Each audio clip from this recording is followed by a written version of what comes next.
There's something almost cruel about earning a decent salary and still feeling like money disappears. You look at your bank account Friday night and wonder where everything went. The paychecks arrive like clockwork. But so does that familiar anxiety. You're not bad with money. The system just doesn't teach you how to organize it. Most people treat their paycheck like a single bucket. Bills come out, something's left over, and by next month you're back to zero. But the richest people you know do something fundamentally different. They don't earn radically more than you. They just distribute their income in a way that builds wealth instead of erasing it. What I'm about to show you is a framework that takes your income and splits it into 4 categories, each with a specific job. In a moment, it'll show you exactly how this system works across different income levels, and why starting it matters far more than how much you're starting with. If you've ever felt stuck financially despite earning reasonable money, keep your attention here. This framework is called the 25155010 rule, and it's based on something real. The way wealthy people think about money is structurally different from the way paycheck to paycheck people think about it. The difference isn't motivation or luck, it's architecture. It's a decision made before the money even arrives. Let me walk you through why this matters, starting with the real reason people stay broke. The trap most people don't see is treating money as one category. All the income is lumped together, and then life happens. A car repair, a dental bill, a sale on something you like, an invitation to dinner. By the time you think about saving or investing, there's nothing left. You feel guilty. You tell yourself you'll do better next month. Next month, the same thing happens. This isn't a willpower problem. This is an absence of structure. The people building real wealth operate differently. They've made a non-negotiable rule: income doesn't exist as one pile. The moment it arrives, it gets divided. Each portion has a job. One bucket builds assets. One bucket protects you. One bucket covers life. One bucket lets you enjoy things. Nothing is left to chance.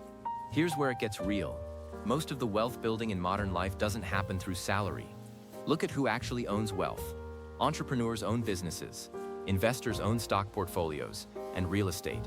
People with skills own their own consulting practices. Landlords own rental properties. Some people inherit wealth. Yes, but that's a smaller slice. The pattern is clear. Wealth comes from owning something. If you're trading time for paychecks and not building ownership on the side, you're not building wealth. You're building a dependency. That's the gap nobody explains clearly. If you don't own something, someone else owns you. This is why the first bucket in the 25155010 rule matters so much. The 25% slice is for growth. This is your ownership bucket. This is where you fund assets that don't require you to show up every day to be valuable. Index funds compound without your effort. Real estate generates rent. A skill you develop can be sold multiple times. A business you build runs without you. This bucket is sacred because it's the only piece that actually builds wealth, instead of just covering expenses. Reset here. This is where the system separates people. Many people think they're too broke to invest. They tell themselves they'll start when they earn more. But that's backwards. The people who earn more and still feel broke never built the habit, so when their income doubles, their lifestyle doubles too. And they're back in the same position. The 25% rule forces you to build the habit early, at any income level. Let's be concrete. Say you earn $40,000 a year after tax. That's roughly $3. $100 per month. 25% is $775 per month. That goes into growth. It sounds small, but here's what it looks like over time. Someone who invests $775 a month at an average annual return of roughly 10% ends up with around $12 million after 40 years. Someone who waits until they earn $60, and invests $1,150 a month over 30 years ends up with roughly $700,000. The first person invested $12,000 less total, but ended up with nearly $600,000 more. Time compounds. That's not luck. That's the math. Results vary depending on market conditions and actual returns, but the principle holds. The asset types matter too, and this is where people get confused. At the lower risk end of the spectrum, you have index funds and diversified portfolios. You're buying small pieces of hundreds of companies. The volatility is lower. The returns are steadier. You don't have to pick the right stocks because you own a slice of the whole market. Moving up the risk scale, you have real estate. You're putting money into property. It's illiquid, meaning you can access it quickly, but it often produces income and usually appreciates higher still. You have the skills you develop, learning to code, becoming a project manager, developing a valuable trade. You can sell this skill directly for income or use it to start a business. You have online businesses, a YouTube channel, a course, a software tool. These take time to build, but can scale without hiring. You have individual stocks. You're betting on specific companies. The risk is higher, but so is the potential. And at the highest risk end, you have alternatives. Cryptocurrency, fine wines, collectibles, precious metals. These require conviction, knowledge, and the ability to lose what you put in. Most people in the $2,550K income range shouldn't be thinking about wine investments. They should be thinking about index funds and maybe saving for a rental property later. As income and knowledge increase, the diversification into higher risk assets makes sense, but the foundation is index funds. That's where compound growth lives for normal people. This is where the sponsorship piece lands in the original. But here's what matters: tax-advantaged accounts exist for a reason. In the United States, you have 401ks and Roth IRAs. In the UK, you have ISAs and pensions. The mechanism is the same. You get to invest money before or after taxes in a way that shields your gains from being taxed away.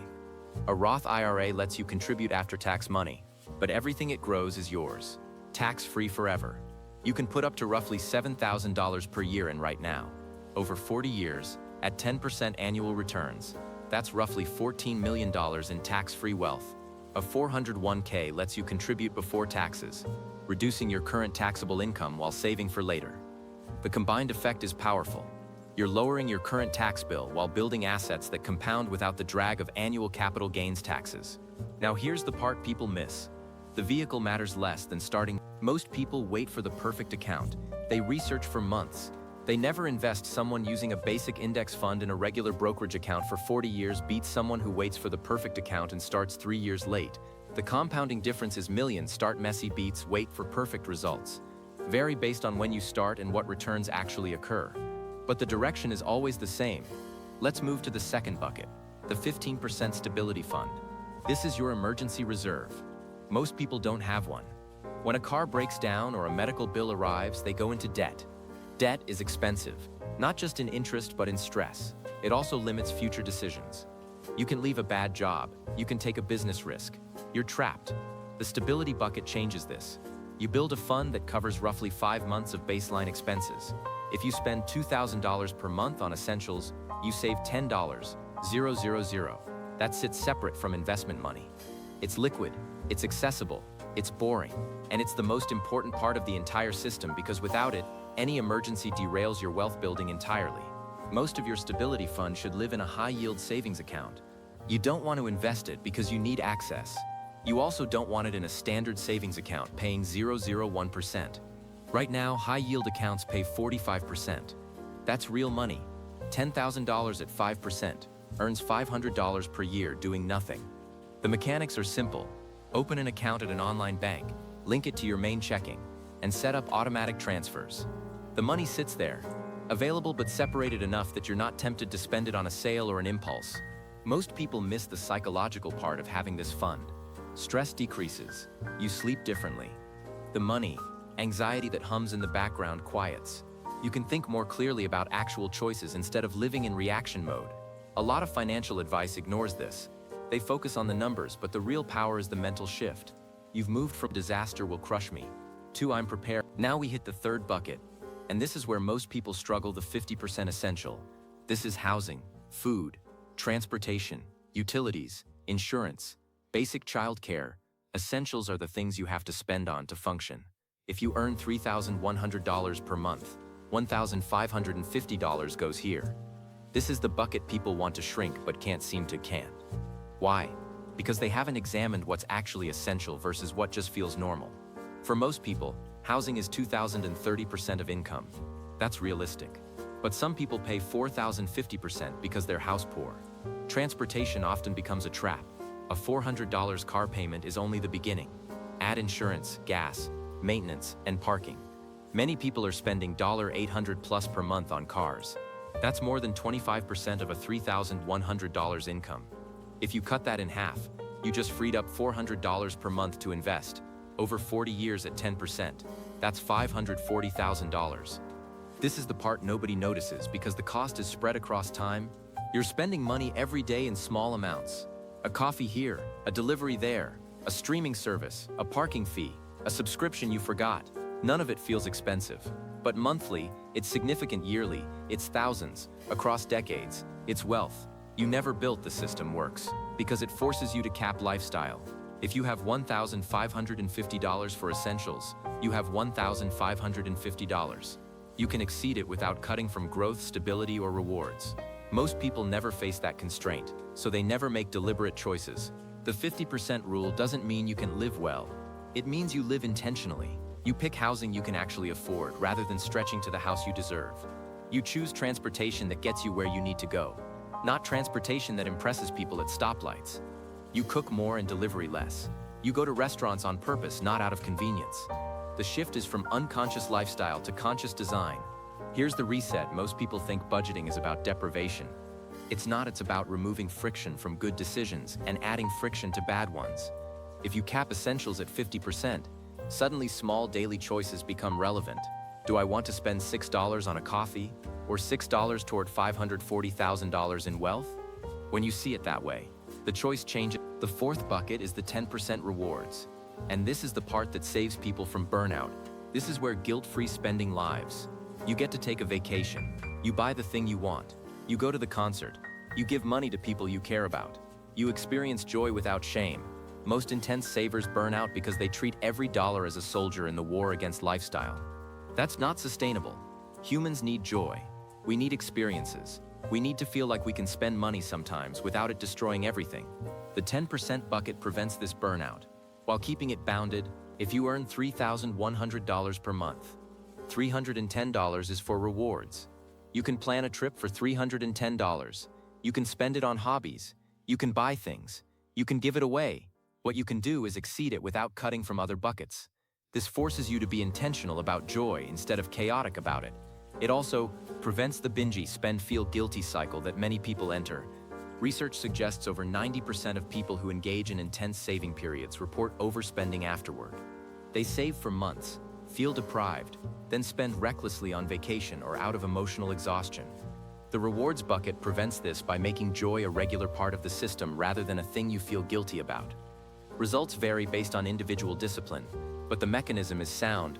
Now here's where it gets real implementation. You don't just decide to do this. You set up automation. You receive a paycheck. It hits your main account immediately. A transfer sends 25% to your investment account. Another transfer sends 15% to your savings account. Another sends 50% to your essentials account. Another sends 10% to your rewards account. The money you see in your main checking account is what's left. It's paid for. You can use it freely. You've removed the daily willpower requirement of dividing money. The system does it. Most people fail at this because they try to divide money manually. They think they'll transfer 25% when they feel like it. They want life happens, weeks pass. They forget or convince themselves they'll do it next week. Automation removes the choice. The money moves before you spend it. You can talk yourself out of it because it's already gone. Let me give you a few examples of how this works across different situations. Sarah earns $65,000 per year as a marketer. After tax, that's roughly $4,500 per month. Her buckets are $1,125 for growth, $675 for stability, $2,250 for essentials, $450 for rewards. She sets up automatic transfers the same day her paycheck hits. Within 6 months, her stability fund reaches $5,000. Within a year, it's $8,000. She feels different. A car repair that would have been a crisis now feels manageable. Over 40 years at 10% returns, her $1,125 monthly investment grows to nearly $17 million. Results vary based on actual market returns. Marcus is a tradesperson earning $52,000 per year. After tax, roughly $3,600 per month. His bucket's $900 growth, $540 stability, $1,800 essentials, $360 rewards. He's the primary earner with 2 kids.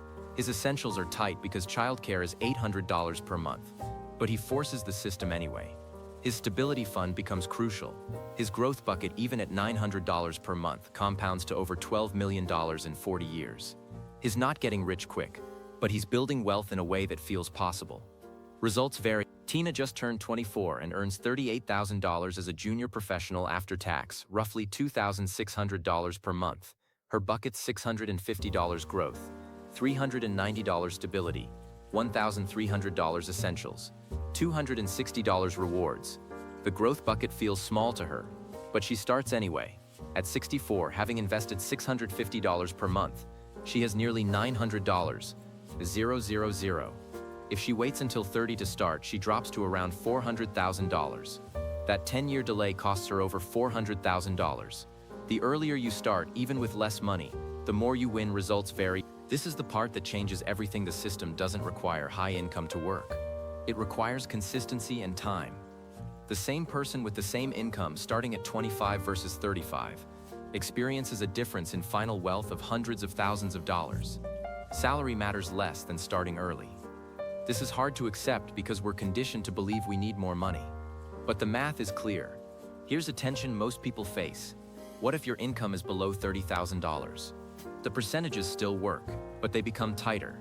If you earn $25,000 per year after tax, that's roughly $1,700 per month.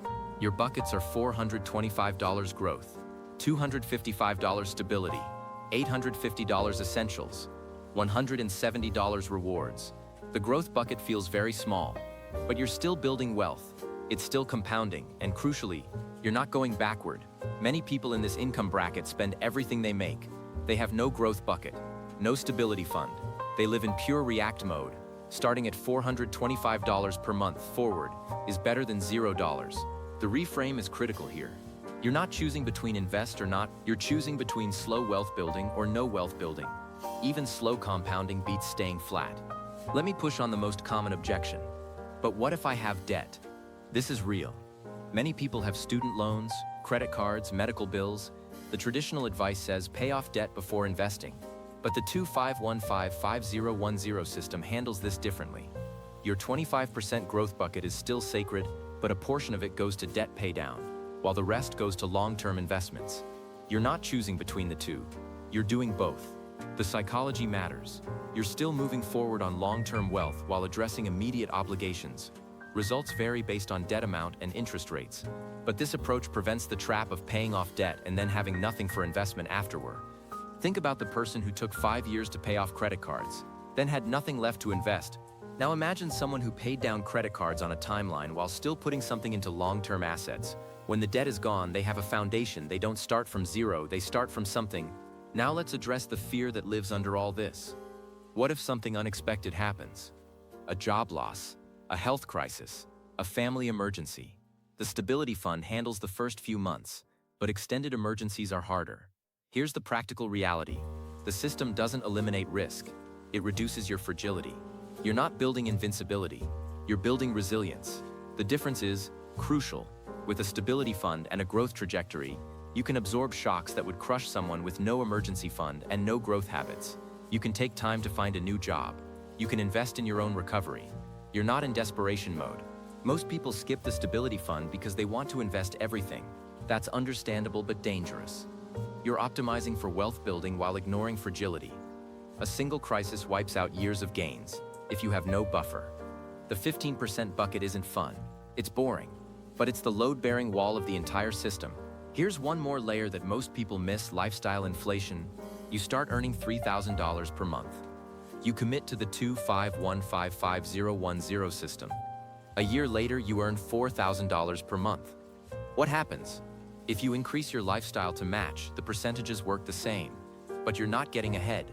You're staying on the same treadmill, just with better furniture. The system only works if you apply the percentages to new income, not just initial income. When you get a raise, your 25% growth bucket grows too. Your stability fund fills faster. Your essentials increase slightly but not proportionally. This is where wealth builds. Every raise becomes a multiplier, not just a lifestyle upgrades. Most people fail here because they deserve the raise. They feel like they should enjoy the money they worked for. That's true. But the system gives you a framework for enjoying it without losing it. Your 10% rewards bucket increases. You take nicer vacations. You buy better things. But you also multiply your growth bucket. You're not choosing between enjoying your life and building wealth. You're doing both in balance. Let me circle back to something I mentioned earlier. The idea that wealth comes from ownership isn't new, but most people don't apply it. They think ownership means starting a business. That's one form. But ownership also means owning stock in hundreds of companies through index funds. It means owning real estate. It means owning the knowledge and skills that let you serve clients. It means owning a digital asset that makes money while you sleep. The 25% bucket is your ownership fund.